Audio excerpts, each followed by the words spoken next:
First iteration. At the earliest drawings of the fractal curve, few clues to the underlying mathematical structure will be seen. Steven gave me a call and said, hey, you want to do another one of those? For anyone who loves the original, this is the movie for you. Harkens back to the first film. It felt like a love letter to Spielberg. Like the wonder of seeing Jurassic for the first time. We've really gone back to basics. The original Jurassic asks that brilliant question, just because we captured me. And this is the only movie that would make me drop everything like a stone. I think the first movie is a cinematic masterpiece. Spielberg is 100% the reason I ever wanted to be a film director. They're all legends. It appears we're back again with a new trailer for Jurassic World 4. The Jurassic franchise continues to enlighten us, exploring humanity's compulsion to control the natural world through scientific advancement and suffering the humiliation necessary to reset the balance. Gee, the lack of humility before nature that's being displayed here staggers me. This time we open on Containment Facility C60, in the prime of InGen research. You can tell it's an InGen facility because it says InGen on the wall. Apart from that, not much else seems to resemble InGen at all. We recognize this facility from the walkthrough shots in the previous trailer, but here in a flashback, everything is all clean and white. This has a retro sci-fi aesthetic that resembles spaceship interiors from classic films. And as far as I'm aware, genetics companies do not have much use for 1980s speculative spacecraft. On the right, we see one of the containers for other abominations. The fact it is currently clean and empty means we must be fairly early on in the lab timeline. As we cut away, after an unknown amount of time, we see a worker looking at a screen while wiggling a joystick of some sort. Suddenly there is gunfire and screaming. This is very exciting. I am intrigued by the console setup and control mechanism at this workstation. But sadly I must reserve that analysis for a much more comprehensive video once the film is released. For now we can clearly see that the control is having no effect on the camera, so it is either not responding, or it is for something else. Whatever it does, the situation demands that we smack the like button. Now you've done it. The power is out. At the sound of the alarm, we see some workers scrambling to leave the containment area. Heavens knows what could be in there.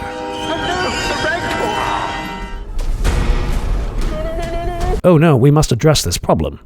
Dry ice. Now, I'm not sure about you, but this jetting carbon dioxide effect doesn't remind me of the Jurassic series. It reminds me of, well, something else. First the spaceship-like interior, and now this. Are we watching a space movie or a dinosaur movie? It's just a fact, it's not a personal opinion. As we cut to the outside, one of the interchangeable workers attempts to run up to the door at the last second to pull him out, while Shia LaBeoufing. No. Before we move on, I think there's one or two more things that are noteworthy. Costume design is doing that thing where they shine lights directly into the actors' eyes while they're wearing hazard suits. Listen, I gotta see your face. There's no way you can act. They won't know who you are. That's why we put it in the contract.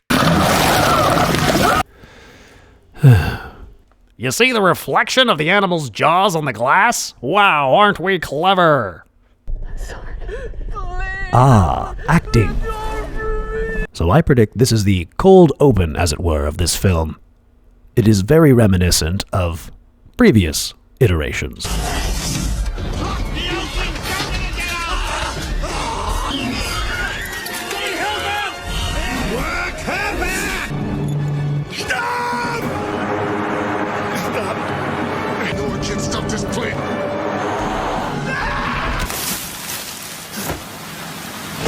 Coming back for you. Close the doors.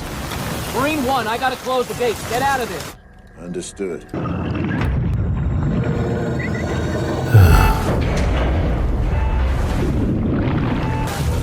What? All right, yes, we get it.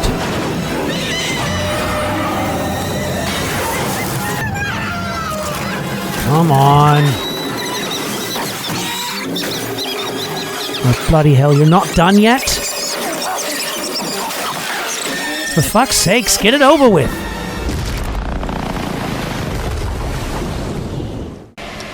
Staggers me. Second iteration. With subsequent drawings of the fractal curve, sudden changes may appear. Fast forward a few years and cut to the boat shot from the first trailer. There's that shot of Zora Bennett, which we now know is her reacting to the approaching Spinosaurus or Mosasaurus. None of what you just said is good. Cut to AliExpress in the recon room where we get more of the exposition dump conversation. In the first trailer, we discussed going to Barbados and avoiding government interference. Now we're told this island has 24 species, surviving without human interference, which was the setup for The Lost World, and the setup for Fallen Kingdom, and the setup for... You know what? This has been done before. Wait a minute. 24 species. 24! Relax, just relax and move on to the next section.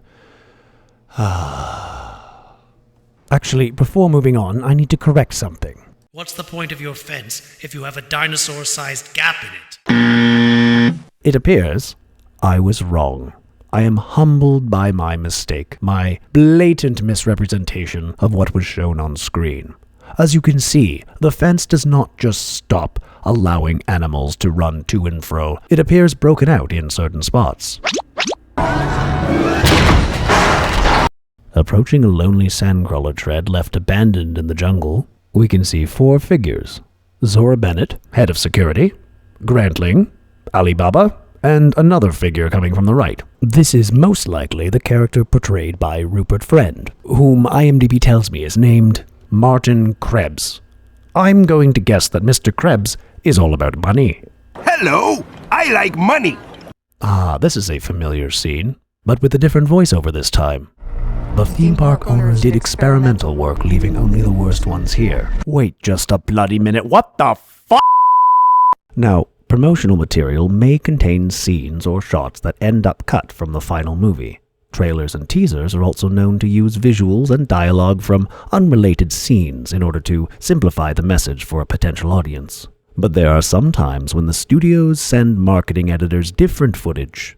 Footage that cleverly misdirects the audience, subverting our expectations as a sure way to surprise and delight moviegoing audiences expecting something else. This cunning studio technique is sometimes known as lying. The first trailer showed us this, a mutant raptor of some sort. But this creature, this is something else entirely. This isn't even a dinosaur. This isn't even remotely a dinosaur. We see a raptor-headed conjoined pterosaur abomination labeled Mutadon/R. Unfortunately, cannot make out the version number, but I can tell that this is probably one of their failed experiments, as this thing surely could not have lived. That is one big pile of shit. Third iteration. Details emerge more clearly as the fractal curve is redrawn. River scene! Let's go! River scene! The sequence with the raft was in the first novel. One of the first things Stephen and I said was, we got to get that raft sequence in someplace. This iteration of the river scene shows the young girl facing down the Tyrannosaur while in the dinghy with her family. We have the young Xavier Dobbs as their guide, I'm guessing, the father, Reuben, the mother, Teresa, and the daughter, who is credited on IMDb as Jeune Fille, which is French for young girl. This is despite the fact that later on in this very trailer, we will learn her name is Bela, frantically paddling an inflatable dinghy to escape an approaching Tyrannosaurus. Now, I do expect a lot of rather silly, contrived moments to pad this scene out, but it does appear that at least this section is reasonably adapted from the original novel.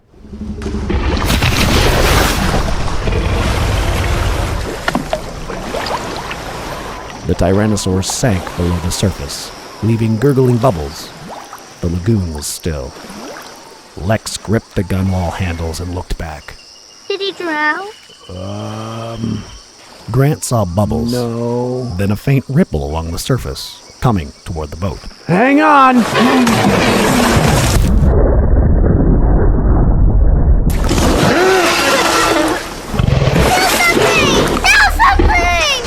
Grant pulled the air pistol out of his belt.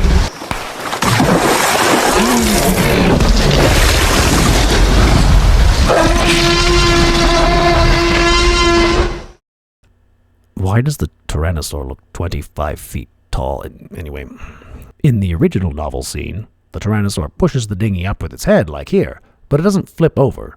It gets tossed off to the side, because, surely, Putting your delicious morsels in the water would spell the end for our characters. So, in the first movie, the Tyrannosaurus was described to have a visual acuity that required movement in order to track prey, or see anything for that matter. Because that is a particularly memorable feature of this animal, it becomes obligatory in every subsequent iteration.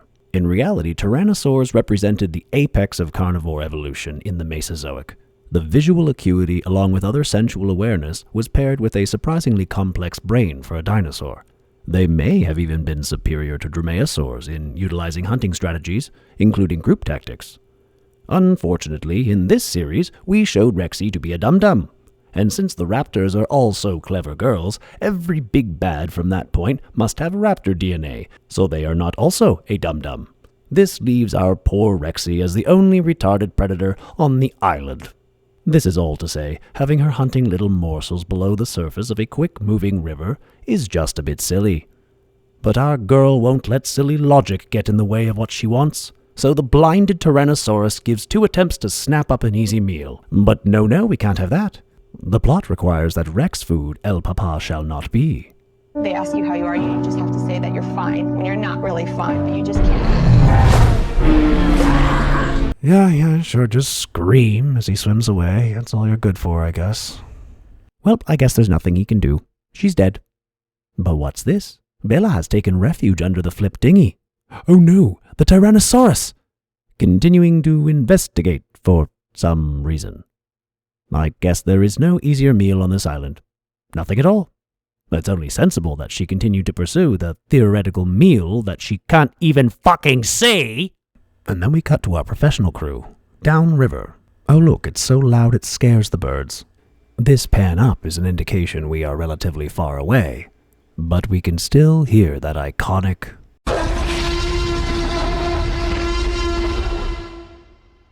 Fourth iteration. Inevitably, underlying instabilities begin to appear. We open this shot on Titanosaur Valley, and holy fuck, there are a lot of them! There are 80 individuals in this shot alone. Don't see that every day, or ever. Yes, thank you for saying the thoughts out loud. So Titanosaurs are a really interesting choice. When the novels were published, and even when the first couple films came out, not much was known about these colossal Cretaceous sauropods. It would appear from social media posts that we're going with the namesake of the clade, Titanosaurus, which isn't even remotely the largest in the group, but I guess we're doing a name recognition thing because they think the audience is too stupid to know something more specific. Jurassic World games have Argentinosaurus, Dreadnoughtus, Alamosaurus... I let you do the T-Rex bit, but let's just stick to the trailer, please. But I want to talk about the dinosaurs! Yeah, in the long video you can. Fine. I guess we'll have to wait on that deep dive as well. And it would seem Ms. Bennett agrees. I was going to make a Children of the Corn joke here, but I think I'll spare it. I'm guessing this is the entirety of the scene. We're just here for some dino porn. This is not relevant to the plot. We have a pterosaur nest to raid in an inexplicable cliffside temple. Here's the shot I spent way too long in my last analysis on.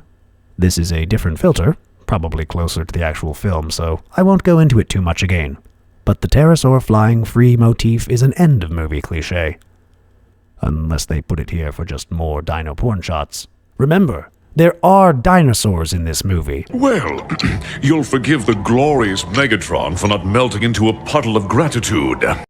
Alright, we've seen this shot of Dr. Loomis repelling with Bennett.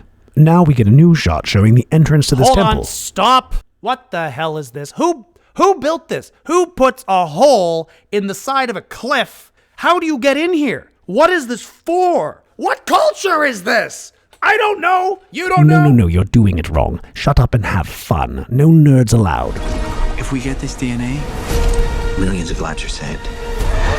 So it is clear that the Asdarka DNA is one of the quest fetch items. So I think it's safe to lock in my prediction from before. I'm putting my prediction in now. 1 dinosaur, 1 pterosaur, and 1 mosasaur. Oh look, they've added pterosaurs to Raiders of the Lost Egg. How fantastic. Well, time to move. Maybe we should make this quick, huh? Oh, she's having fun, so quippy. This is nothing to her. She's been in far more dangerous situations than this. And the worst part is I'm sure this scene is set up with a get in, get out, make it quick, but they have time to sit around and chat Actually, I don't really have a particular issue with this scene, other than the inexplicable temple from an unknown culture on the deserted island full of ancient wildlife.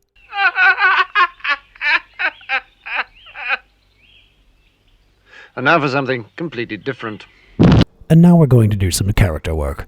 We see the expedition coordinator, Mr. Krebs, looking up at the wreckage of a downed helicopter, with the remains of a human body suspended from it, holding on to the pistol for dear life in what must have been an incredible scene that we won't get to see in this movie. Wait, what's that? There's a show? What the hell is Camp Cretaceous? Huh. It appears we have another facsimile to add to our list from earlier.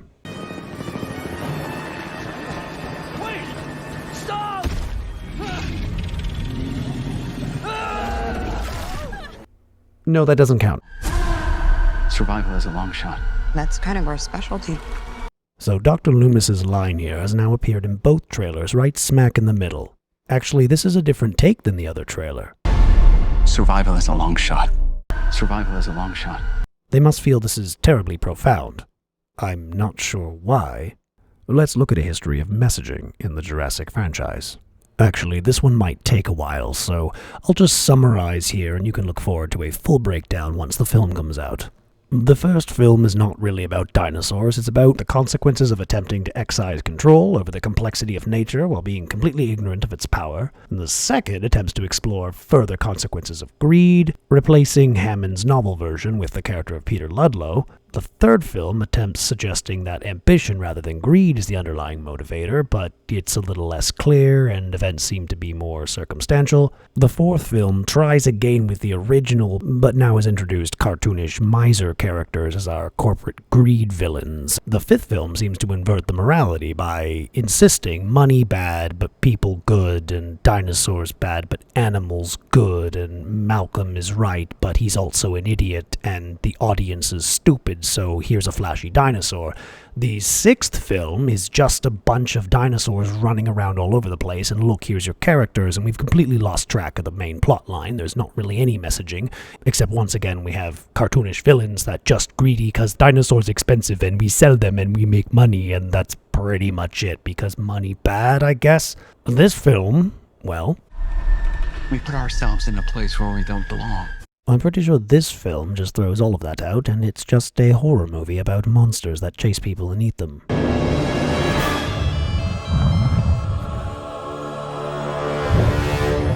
Run.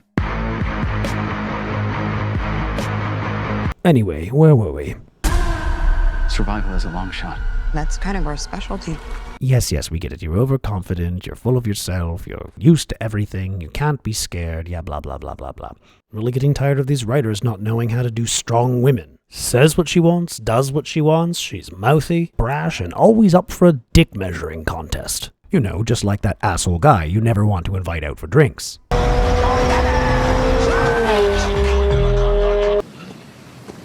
I can't see what this is about. Now, I do want to allow for the possibility of Zora Bennett to be written well. We've only seen a couple minutes, so let's hold back judgment for now. If she is to survive the movie, then at some point she should be mortified and proven wrong, as her devil-may-care attitude is directly or even indirectly the cause of someone getting eaten.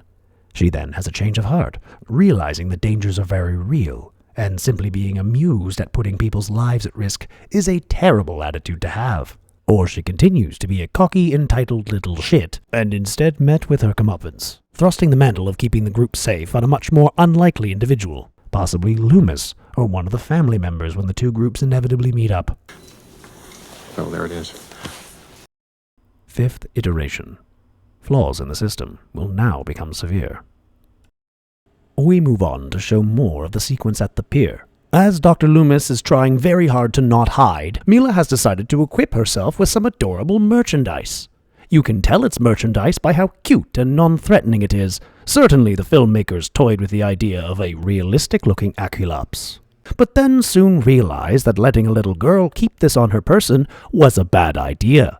However, Mattel does occasionally like to dip its toes into the movie-making business, so was not too pleased with the idea of discouraging children to pick up and project human emotions onto dangerous wild animals. This might result in children not badgering their parents to purchase a delightful toy Aculops of their own, and we simply can't have that. Speaking of badgers, if this was an animal we all know, like, for instance, well, a badger, a good parent might think twice about letting their daughter carry one around in her backpack. Let's hope our little marketing mascot doesn't play too big a role in the plot. It would be a shame if the writers were encouraging poor parenting. I know now from marketing posts that our little merchandising gimmick is named Dolores. You're not supposed to name it. Now when we show the adults leaving it alone and with its kind and being responsible like that, we also have to pretend to be sad about it. It's just opening up a whole cycle of irresponsible messaging, and I simply cannot condone the capture and endangerment of ceratopsians, or badgers, no matter how cute they are or how much you want a little souvenir of your camping trip. So from now on, I will simply refer to Dodie Tops as the toy badger. And now we see Dad is messing with the control panel. That's probably a smart idea. He should have done that first. It might not be a good idea to let your 6-year-old mess with it. You didn't earn the knowledge for yourselves, so you don't take any responsibility. Anyway, we turn to see Dr. Loomis. He's finally caught up to the family. And now we're going to give you the reveal shot from the movie as a trailer shot for lulz. Wait, hold on. We'll get to that in a moment. Once again, stolen glory from Malcolm. And then Bennett screams. Run! Or was it? Duncan! Not sure. I really hope she's screaming this because someone is staring at it and not running. As we know, the only way to justify retarded dialogue is to make the characters even worse. Alright, prediction time. The Protoceratops baby manages to get away, and the little girl chases after it only for the D-Rex to just appear. The group is forced to make a diversion, so then ScarJo screams at the little girl, even though there is no way that the parents would ever let her chase after her new pet. I could already see the scene now. The girl runs off, and both the parents just stand helplessly yelling, Mila! Oh, I hate that there are so many people in charge of stuff that don't have kids. You know, the kind of people who think owning cats or being an aunt or uncle is equivalent to understanding and accepting the responsibility of parenthood. I realize I'm getting angry at a scene I just made up in my head, so we will reserve formal judgment until the actual movie shows us. What is that she's holding in the background? Is it a blanket? The dinghy? I've watched this a few times and I can't figure it out. I mean, it looks like a giant stuffed animal, but there's no way that these people in this much danger would burden themselves with a giant sideshow toy and a living dinosaur just because they don't know how to parent their daughter. Surely not. No. It has to be an actual survival item of some sort. So here's the reveal. The fog is clearly shrouding the majority of the monster's head to make it look like it's only a Tyrannosaurus, which we have seen many times. Nothing interesting about a Tyrannosaurus. It's just not that impressive anymore. This was probably intended to be a very intense reveal. Someone worked very hard on this moment. The big moment is here. The big bad monster. The moment we've been building up to for probably an hour by this point in the movie. The monster roars. The audience is terrified. And now here it is in the trailer. You get to experience this moment on your shitty phone screen. Please give us money.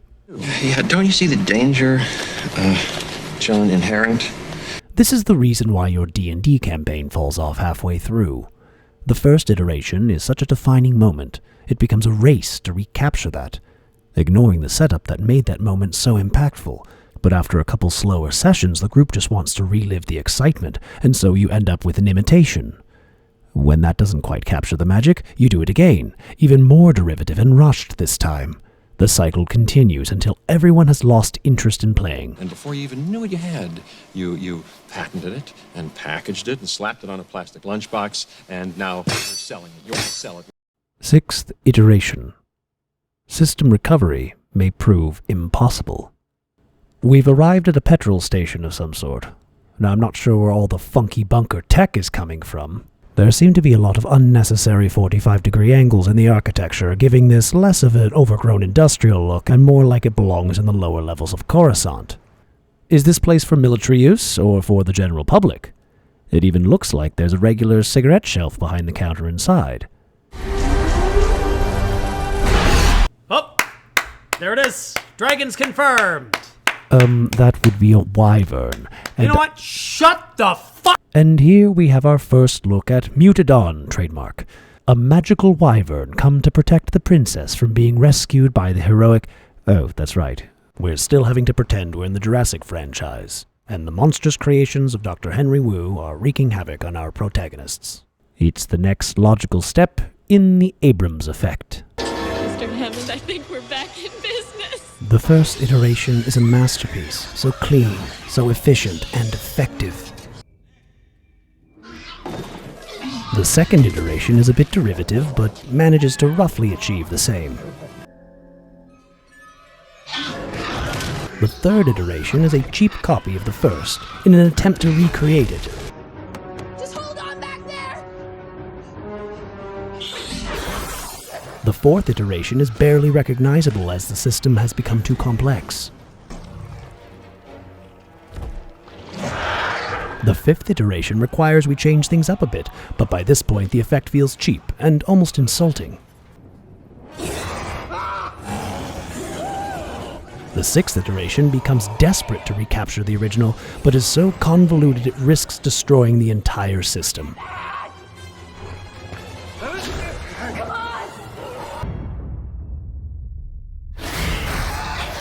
The seventh iteration is the realization of failure, an exemplification of every single attempt to relive the original. You know, you read what others had done, and you took the next step.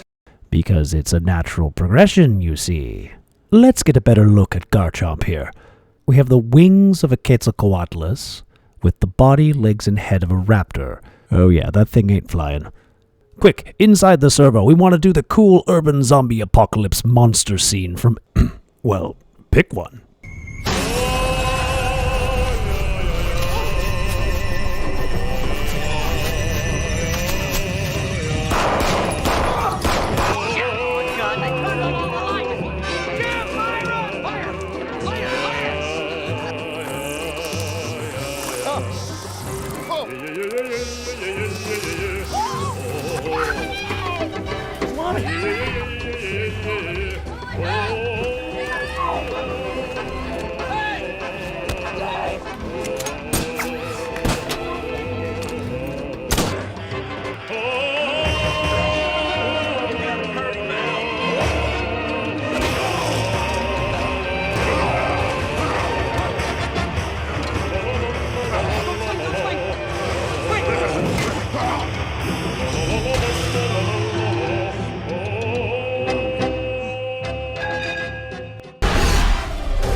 You guys left Zora outside?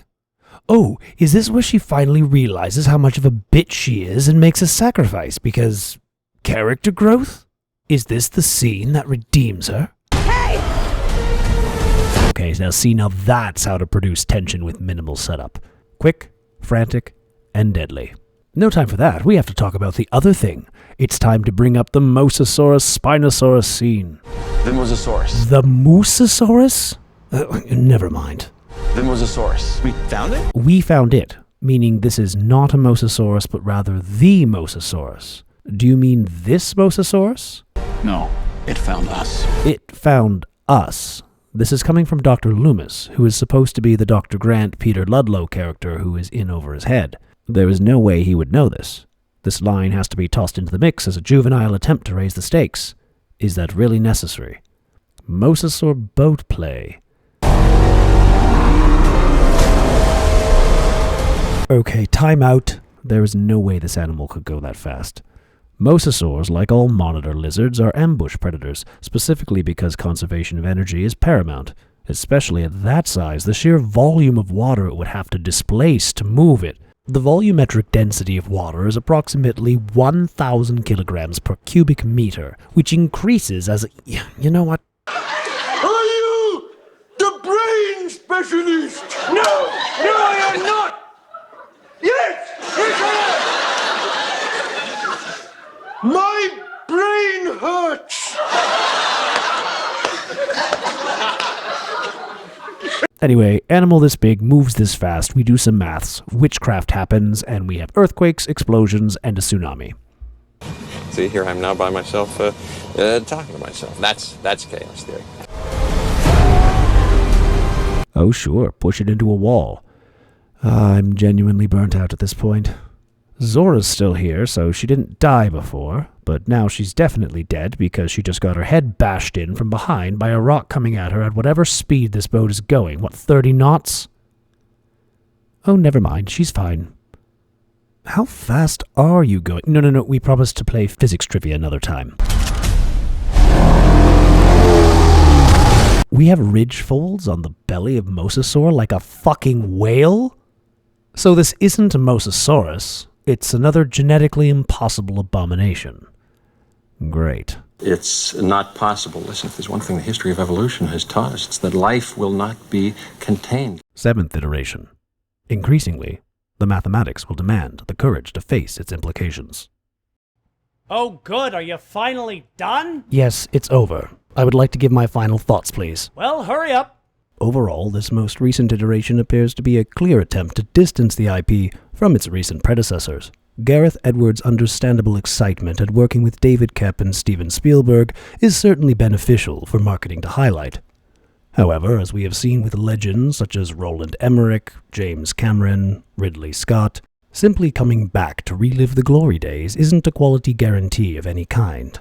As best I can tell, the fundamental purpose of filmmaking has shifted in recent decades. The current industry environment piles on so many prerequisites that storytelling integrity becomes a footnote, if it's valued at all. Spielberg, Koepp, and Edwards all hail from a world where a story was pitched and the viability of the project was based on universality of the messaging, richness of artistry, and compelling depth of character. Good stories survive. Bad stories don't. But that's only when word of mouth and post-release reputation determine success. Now, studios can curate the pre-release hype for a film by manipulating social media posts, news articles, actor testimonials, preview teasers, not to mention weaponizing ignorant zealots who can't help but loudly address the reprehensible blight that is problematic thoughts expressed online. Marketing is expensive. Controversy is cheap. That said, the footage presented in this trailer and the last makes clear that stylistic influence of the Jurassic World trilogy is being sidelined in favor of techniques associated with more traditional thrillers. Instead of upping the ante by filling his opus with more convoluted mess, it would seem Gareth would rather use elements that have already garnered success in the past. An approach that is technically more respectable, but more challenging, increasing the probability for a very different kind of convoluted mess. This film seems to be evoking the Jurassic franchise as a whole. The first trailer alluded to the first and fourth film, highlighting landscapes, bright colors, and exploration, occasionally sprinkled with one-liner quips that land like a tungsten hammer on rubber. They want me to fight the chicken? Chicken? The second trailer replaces humor beats with riser jumps, referencing the darker tone of the second and fifth installments, focusing on the thrill of seeing people attacked by silver screen monstrosities. The third and final short trailer, just released this past weekend, was a collage of spectacle and emotional beats. I have not and will not be dissecting that one, so cannot speak on its similarity to the third and sixth films. However, chaotic collage is a rather fitting description of those entries. This leads me to the topic of cut footage. As I mentioned previously, promotional material will likely include footage that has been reshot or cut entirely from the final film. Based on all that I have seen, I predict these selections will not make it into the final product. Please don't say they're wrapped up characters. How did you know that? Just a hunch. The inclusion of the river raft sequence may possibly amount to nothing more than cheap pandering and fan service, but it does show a desire to somewhat acknowledge the source material as relevant. Although cut sequences from the first and second novels have been incorporated into the Jurassic World trilogy as well, so although the sentiment is admirable, the execution may be abhorrent. I also feel the need to restate that this film is not backing down from attempting to outdo its predecessors by having a major focus on actual monstrous abominations and lab experiments. Oh, look, a strawberry. Oh, look, a strawberry. I really like it. Something tells me getting a world-renowned paleontologist like Jack Horner on the writing staff was not an aspect of the production team felt needed to be ported from the original. Our scientists have done things which nobody's ever done before. Yeah, but your scientists were so preoccupied with whether or not they could, they didn't stop to think if they should. I guess there's no way to know for sure until I've seen the final film. No promises on when my full breakdown and analysis will be available. I will likely have to wait for the retail release. Thank you for enduring my infinitesimal attention that I'm sure future projects of mine will avoid in favor of something more concise.